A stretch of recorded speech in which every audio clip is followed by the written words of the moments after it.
that typical as teams kind of developing, especially with a bunch of new faces, new quarterback, those type of things?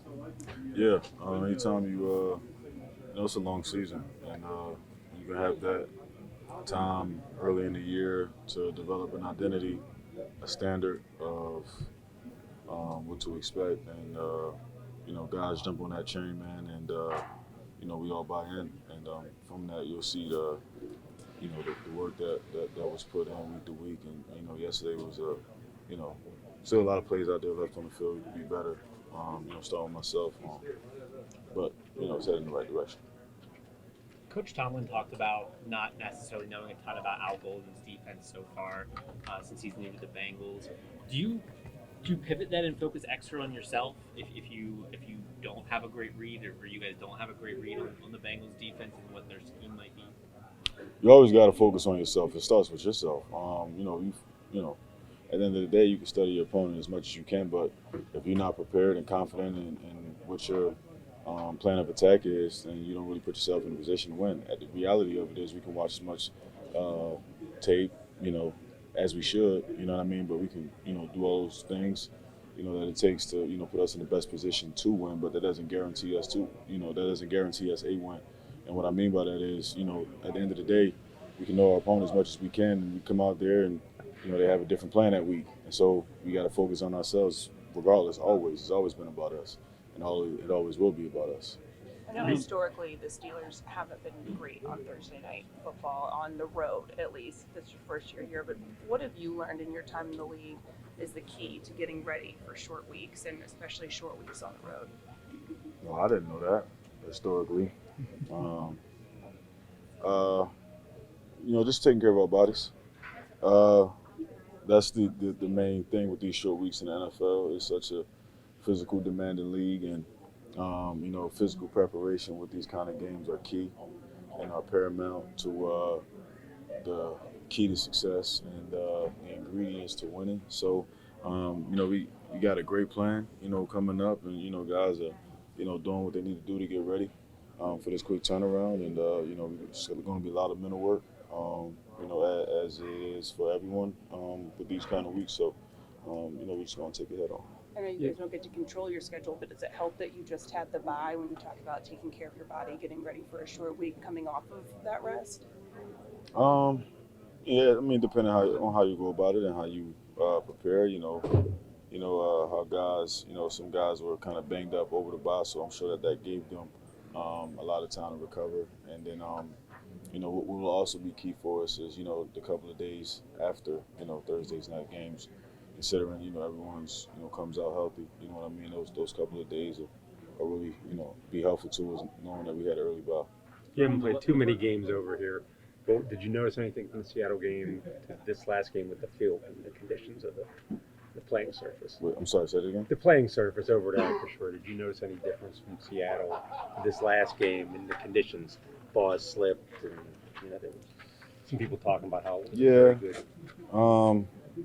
It's we all playing on the same surface. That's as much as I'll say. Jonnu, what was it like seeing Connor get into the end zone? It was huge. Connor's a baller. You know what I mean? When I seen him, when I seen him play developing, and that guy's a football player, man.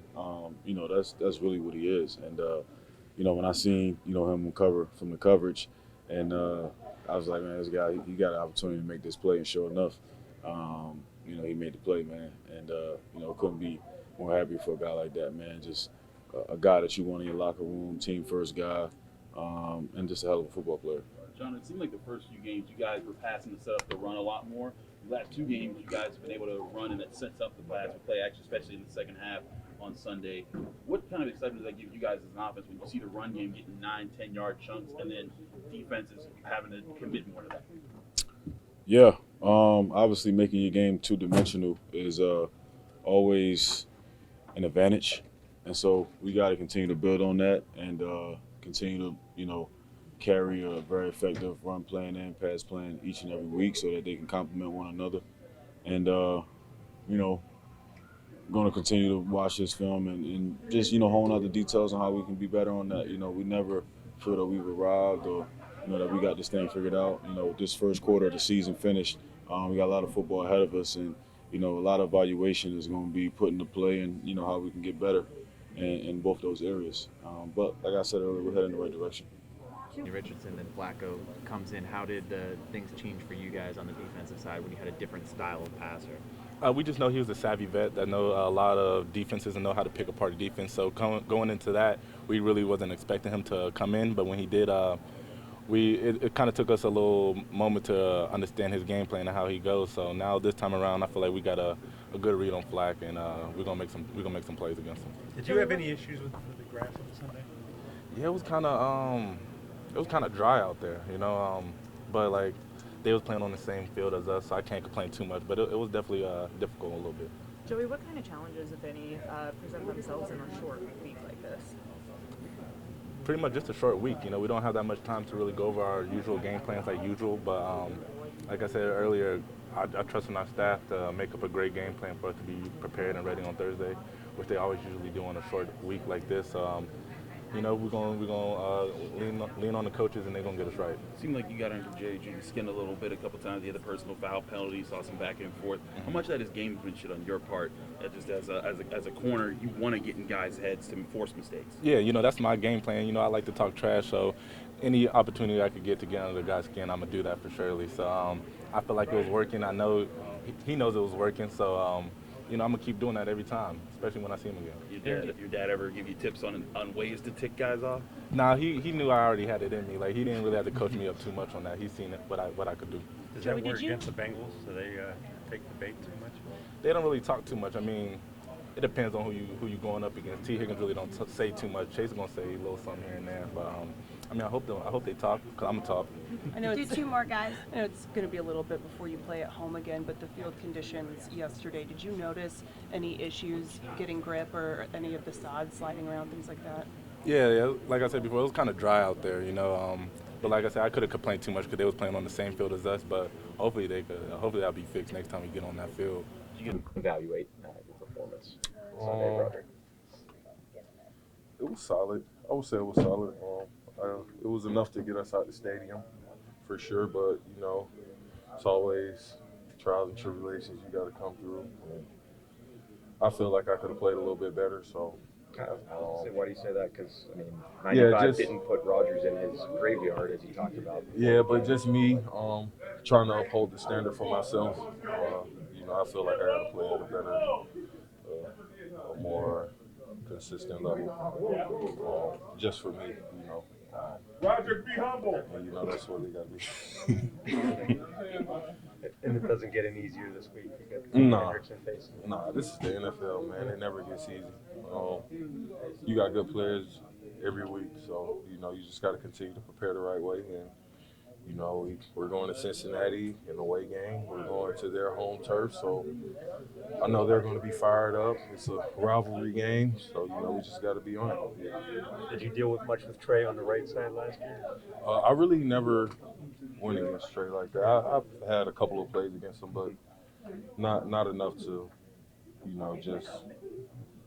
I don't know, but the right and the left is different. So now that I'm on the left side, we shall see on Thursday. When you look at his film, what is it about Trey that just makes him as good as he is? He's just a relentless player. He never stops. He has a motor about him. He has a deep bag of tools, man. So you just got to be on your game, your A game when it comes to playing him, because you can't sleep. He'll catch you. Rams use a lot of stunts and twists to try to get mismatches and get you guys off of it. It seemed like you guys were able to catch them a lot more consistently on Sunday. What's gone into the progress as far as you guys having that cohesion and that chemistry to react better at those moments? Yeah, just trying to anticipate it, really. Knowing what they're going to do, with Miles being double teamed and us chipping and stuff, you got to be prepared for him for those twist games and the little things like that, for him to just try and make a play. So, just studying and preparing and knowing, really. What's it like when you look to the left and you get Spence and Broderick over there? And what's that do as offensive line when you have – does that kind of get you guys fired up? It's 2 extra old linemen, man. So it's a big plus for us. And then you got one that can go out and catch the ball and make plays. So, it keeps defenses on their toes. You know, we're able to open up the playbook a little bit more and use those guys well. How much fun is it as an offense to see Darnell? I mean, catch the ball and get moving in space. Man, it's fun, man. I like to see Darnell get the ball in space because I know what he can do when he gets the ball in his hands. It takes 3 and 4 people just to bring him down. So, you know, if you get him the ball in space, you know, for those easy first down completions or those easy completions, you know, it's a big help for us. Broderick, what have you learned about these type of challenges when you're going up against these kind of guys? Man, you can't sleep. You always got to be on your A game from start to finish. No matter what the score is. Just like we were winning, I end up giving up a play at the end of the game, and that I really didn't like that just because I wanted to finish the game off the right way. You get what I'm saying? It's just little things like that. Is that something you learned? Like maybe? I would say I kind of learned that at Georgia, honestly. Coach Smart always just stayed on us about just finishing. It's always about the small details and the little things, and he always he stayed on us. You know, if we didn't do it, we got in trouble. So, you know, at that point, you know, you really had no choice. So, you know, I would say it was instilled in me at Georgia. So Aaron was saying he enjoyed your guys' relationship, but he'll get on you at times. Yeah. Like I said, man, you know, he's a great guy to have in the huddle. He comes with that fire about him, but he also knows how to read the room. And that's what I like about him. But when it's that time and you know he's locked in, he wants everybody else to be locked in with him. Kenneth Gainwell and Troy Fautano both said after the game that the way Arthur Smith is calling the run game, especially, it's helping you guys play faster as a line. What is it about it that's helping you guys play faster and be more aggressive in the run? Just trying to get those lanes, man. Certain, you know, you got wide zone, you got inside zone. We bring Spence and Darnell in and add them into the run game, and we're able to stretch the defenses and hit those holes, man. It's a big difference. What kind of a challenge was the playing surface for you guys on Sunday, just trying to get traction? Joey said it felt like it was a little dry. Rough. Yeah, it was kind of rough. Every time I was kicking up a chunk of grass, but, you know, you got to play to your advantages, I guess. I guess that's why they ain't putting on new grass. I guess that's why they waited till after the game to put some new grass down. But, you know, you just got to be prepared for all types of weather and grass and what have you. You know, it's all types of things. But, you know, everybody's out there playing on the same field at the end of the day. So It wasn't like that against Seattle, though, right? Oh, no. I think they had just put that grass down right before we played Seattle, so it wasn't too beat up then.